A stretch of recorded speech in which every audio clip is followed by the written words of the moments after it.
complexes from sort of colonial, postmodern and contemporary period?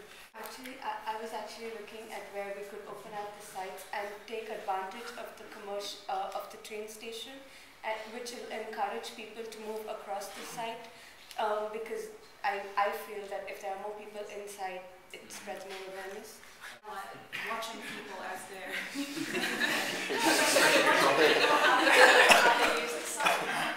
and during that process we'll also be using investigative interviews where we'll actually be speaking to people like this waitress at the pub or shop owners and then I think the gestures, for example, will probably complicate that.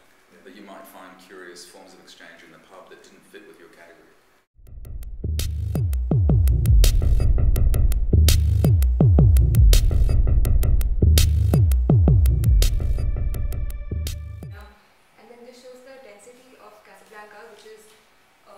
Maximum at the center and then it spreads out, and now Casablanca is being developed in a linear pattern, and this is the evolution of Casablanca over the years.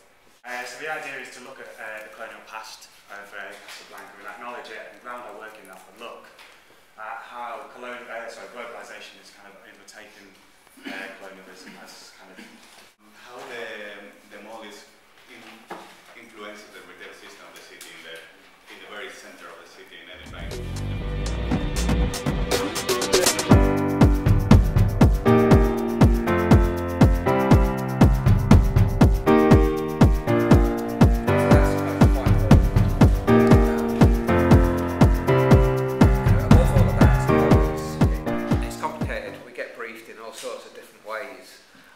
Sometimes we barely even get a brief, sometimes we get one that's incredibly particular.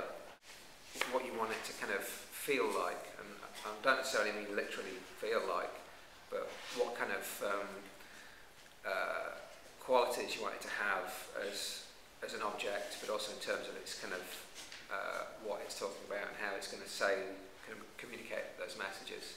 I mentioned to people your project, people went, Edinburgh and Casablanca, what is the connection with them? And then when you start sort of talking about it and make some parallels, people are